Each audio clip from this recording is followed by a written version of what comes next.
그간 시장을 짓눌렀었던 여러 가지 안 좋은 예상들이 CPI 결과 확인하더니 일단 화색을 보였습니다. 앞으로는 어떨까요? 안도랠리 이어갈 수 있을까요? 이분과 함께 얘기 나눠보겠습니다. KB증권 프라임클럽 민재기 팀장 나와주셨습니다. 팀장님 어서 오십시오. 네, 안녕하세요. 네, 반갑습니다. 네. 지난번에 시장에 정말 비가 내리고 있습니다. 등등등부터 시작해서 어느덧 해가 바뀌니까요. 네. 그래도 죽으란 법은 없는 건가? 네. 라는 생각 또한 듭니다. 지금은 어디를 봐야 하는 건가 싶기도 한데 일단 시장은 어느 정도 안정을 찾았다라고 해도 괜찮은가요? 네, 우리 앵커님이 방금 이제 설명해 주셨듯이 오늘 새벽에 네. 이놈의 물가가 그러니까요. 네, 왜냐하면 미국이 지금 최근에 조금 답답한 흐름을 보였던 게 물가 때문이었잖아요. 네, 그러니까 물가가 올라오면 금리 지금 좀 내리고 싶은데 네. 그거 못 하고 지금 막 동결 아니면 인상 이야기도 맞아요. 나오고 있잖아요. 예. 그러면서 미국 증시가 이제 쉬고 있는데 그게 굳어져 버릴까봐 그걸 이제 걱정을 하고 한번 확인해보고 가자라는 시장의 이제 관망 심리가 상당히 강했는데. 다행스럽게도 오늘 새벽에 물가는 뭐 예상치 부합이나 아니면 핵심 같은 경우는 조금 하락하면서 네. 금리 그러면 잘하면 내릴 수도 있겠는데 뭐 상반기는 모르겠지만 하반기에는 그래도 뭐 좀 내릴 수 있지 않을까 뭐 이런 기대치가 미국 증시를 끌어올렸고 그다음에 미국 증시가 그런 부분에 화답을 했고 우리나라도 같이 이제 오늘 외국인들의 매수세가 최근에 조금 주춤했거든요. 근데 오늘 양시장 뭐 수천억대 매수세가 지금 들어오는 대표적인 이유가 아닌가 싶습니다. 이 지표의 흐름을 한번 보시면 앞으로도 이런 방향이 됐을 때 충분히 이제 생각할 수 있을 것 같아요. 이제 금리가 못 올라간다라는 생각에 미국의 10년물 금리가 거의 4.8까지 갔었잖아요. 예. 그죠? 근데 오늘 새벽에 보신 것처럼 이게 방향을 약간 꺾었습니다. 금리가 이렇게 계속 내려오면 나쁘지 않다라는 거. 그다음 우리나라 환율은 어떻게 됐죠, 최근에? 1470원 위로 또 튀었다가 오늘 잠깐 또 내려오는 그런 모습을 최근에 보이고 있습니다. 미국이 금리를 조금 내릴 수 있는 희망이 생기면 달러는 최근에 강세에서 약간 약세로 바뀔 수 있고 우리나라 원화는 이제 강해지는 그러한 그림이 증시에는 긍정적인 흐름. 그래서 오른쪽에 보시는 코스피도 이렇게 반등 주는 그러한 그림이라고 보시면 될 것 같습니다. 자, 거기에다가 중기적으로 앞으로 이제 중요할 것 같은데 오늘은 이제 물가 때문에 그렇다고 치더라도 앞으로 다음 주에 트럼프 취임 이후에 사실 시장의 방향성도 중요하잖아요. 근데 최근에 나오는 이러한 내용들이 저는 꽤 나쁘지 않은 시장의 방향성을 좀 힌트를 주고 있지 않나라는 생각입니다.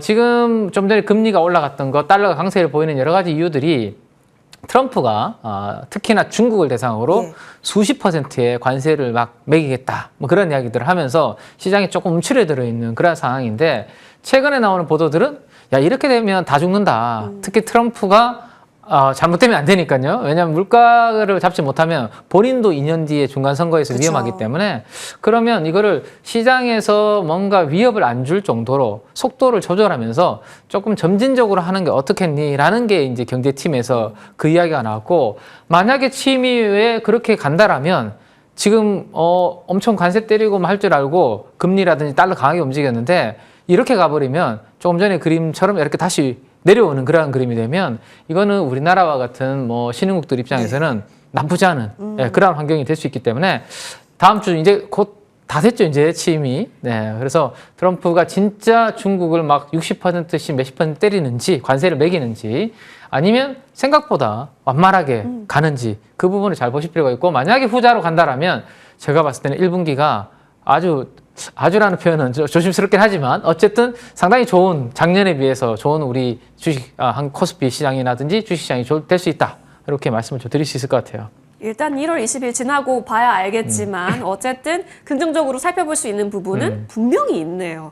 그럼 투자 아이디어를 잘 모아봐야겠다라는 생각이 드는데요. 연초 이후에 성과 상위 리스트 안에서 좀 관심 종목 뽑아볼 수 있을 만한 게 있을까요, 팀장님?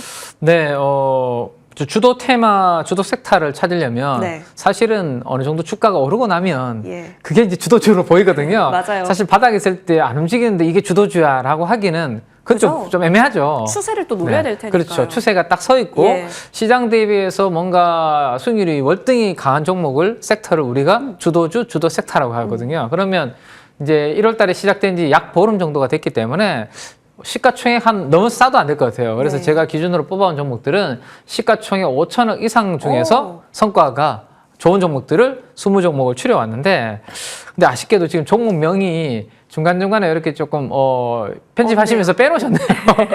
그래서 지금 다 안 나오고 있어서 그러네요. 네네 네. 좀 아쉽긴 한데 어쨌든 여기에 들어가 있는 대표적인 종목 1위가 어제 기준입니다. 네, 하이젠 RNM인데 오늘도 그쵸? 한 20% 플러스? 네, 상승하는 것 같던데 10몇 % 정도. 네. 그래서 지금 하이젠 RNM도 그렇고 그다음에 레인보우도 그렇고 로봇이 네, 상승률 상위에 두 종목이 들어가 있다라는 것을 참고로 기억을 해두시면 좋을 것 같고 예. 제 기억으로는 아마 3, 4위가 그 SKC 필옵틱스 그럴 수 있습니다. 네, 유리기판이죠. 유리기판. 네.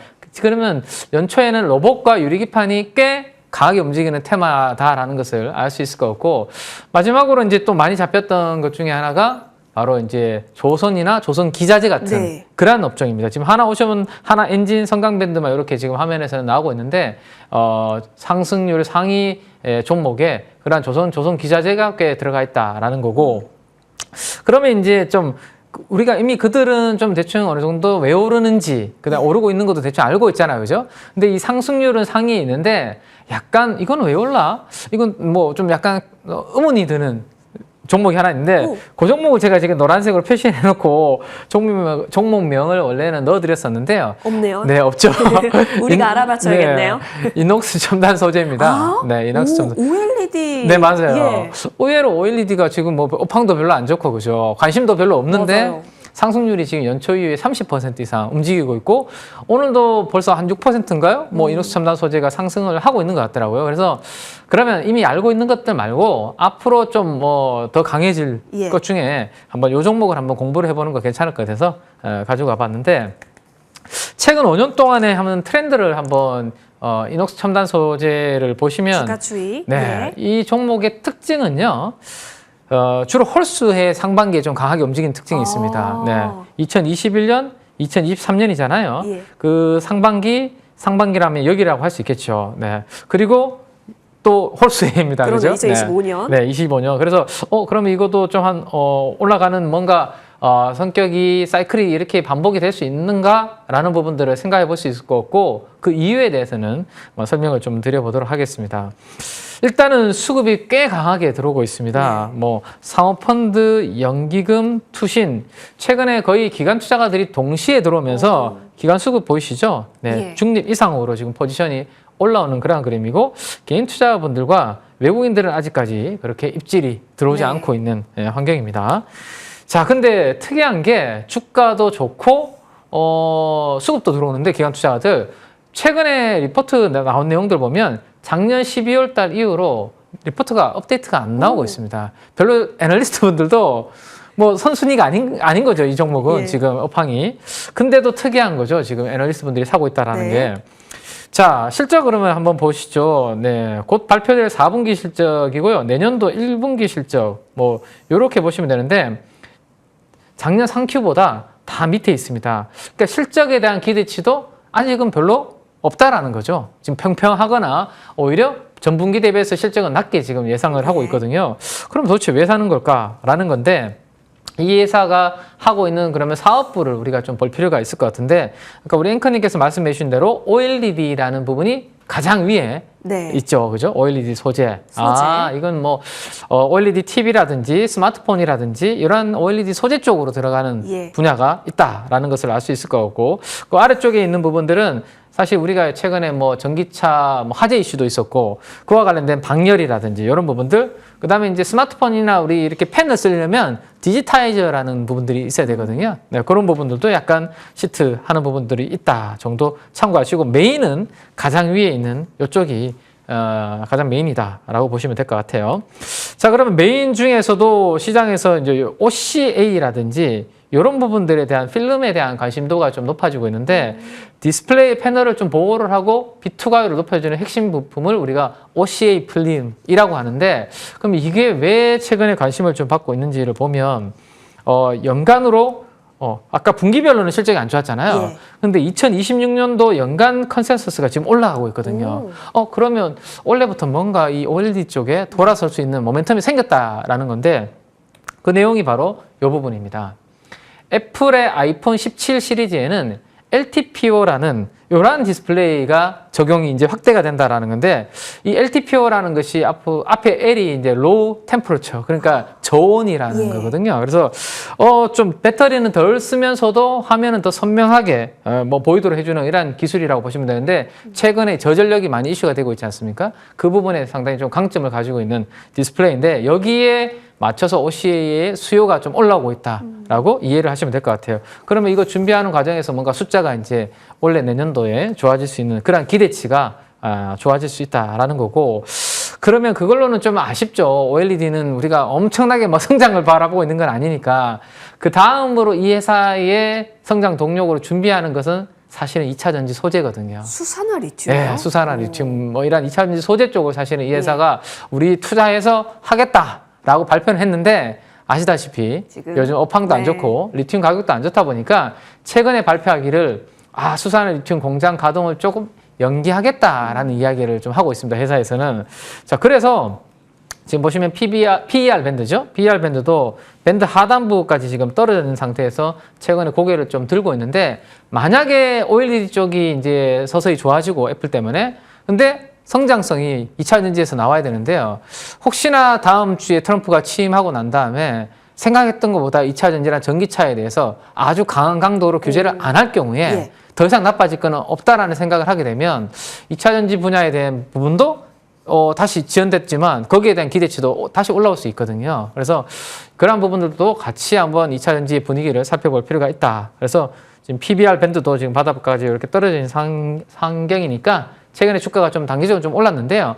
혹시라도 좀 조정을 받으면 방금 말씀드렸던 부분들 중심으로 공부를 좀 해보시면 괜찮을 것 같습니다. 네, 그러니까요. 앞으로 전망이 또 좋아지는데 그 이유들이 다 있었습니다. 여러 가지 그 OLED 소재단에서의 앞으로의 모멘텀, 그리고 2차 전지단에 있어서의 모멘텀까지 두루두루 포함시켜가고 있으니까요. 관심 종목으로 잘 지켜볼게요. 이어서 에스테틱으로 한번 넘어가 보겠습니다. 현재 구간에서 사실 우리 수출 데이터 확인할 때마다 계속 보게 되는데 나쁘지 않잖아요. 늘.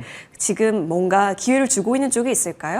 네, 오늘 뭐 오전에 보니까 화장품 관련주들은 꽤 강하게 맞아요. 좀 움직이는 것 같은데, 그래도 이 미용 의료기기도 올 한 해 괜찮은 부분이 저는 될 것 같아요. 그래서 오히려 다른 섹터나 다른 테마들이 움직일 때 조금 쉴 때가 사실은 좀 싸게 또 살 수 있고 공부할 수 있는 기회라고 저는 생각이 되고, 그중에 대표적으로 저는 좀 휴메딕스라는 종목을 관심을 가지고 한번 보시면 괜찮을 것 같습니다. 휴메딕스가 하는 영역들은 사업 영역 이렇게 한 4가지 정도 카테고리가 있거든요. 왼쪽에 의료기기, 그다음 화장품, 뭐 의약품 이런 쪽이 있습니다. 근데 개인적으로는 이쪽 부분을 일단은 의료기기를 보시면 될 것 같아요. 자, 휴메딕스는 필러라는 부분들을 이제 주요 제품으로 이제 판매를 하고 있습니다. 브랜드들은 뭐 엘라비에, 리버라인이라는 이런 제품들이 이제 주요 브랜드가 있는데, 그 필러도 내수로는 제한적이잖아요. 네, 결국에는 이거 수출돼서 특히나 브라질이 엄청 거기 관심이 많다고 하죠. 그리고 여기는 얼굴보다는 바디 필러 쪽에 또 상당히 요즘 수출이 잘 되고 있기 때문에 얼굴보다 몸에 맞는 게 훨씬 더 용량이 많이 들어가겠죠. 특히 엉덩이 쪽에 많은 분들이 또 맡고 계시다고 합니다. 네. 근데 지금 데이터를 한번 보시면 내수는 거의 정체되어 있는 분위기입니다. 근데 위에 있는 파란색, 짙은 파란색 영역이 넓어지고 있고 커지고 있죠. 이게 바로 필러의 수출이고, 수출 비중이 지금 확대가 되고 있는 이 부분을 원래 휴메딕스의 성장 포인트로 보시면 되지 않을까 싶습니다. 그래서 필러와 톡신 관련된 종목들 리스트를 3분기 실적 기준으로 밸류에이션을 해보면 다른 종목들은 이미 다 포워드 기준으로 10배가 다 넘어서고 있습니다. 근데 휴메딕스는 아직도 어제 기준으로 9배 정도에서 거래가 되고 있고, 이 9배 수준은 역사적인 밴드 하단부에서 지금 거래가 되고 있는 상황이기 때문에 원래 이 회사가 준비하고 있는 필러와 관련된 이런 부분들의 수출이 잘 좀 된다라면, 최근에 좀 올랐다가 약간 조정받고 있는 상황이거든요. 조정받을 때 한번 관련된 내용들을 공부를 해보시면 좋을 것 같고, 외국인들이 최근에 기관 투자가들이 좀 수익 났다고 팔고 있는 물량들을 다 지금 가운데 차트를 보시면 매집을 하고 있는 상황입니다. 그래서 외국인 수급과 함께 기관 투자가들의 매도가 약간 차익 실현이 멈추면 아마 휴메딕스는 다시 좀 움직이는 그런 흐름을 한번 기대해 볼 수 있을 것 같습니다. 네, PR 밴드 하단에 있다라는 점, 여기에 더해서 수급이 들어오고 있다라는 점까지 굉장한 모멘텀을 품고 있습니다. 휴메딕스 중심으로까지 관심 종목 언급 주셨으니까요. 오늘 잘 공부되셨길 바랍니다. 민재기 팀장님과는 여기까지 인사 나누겠습니다. 나와주셔서 고맙습니다. 네, 감사합니다.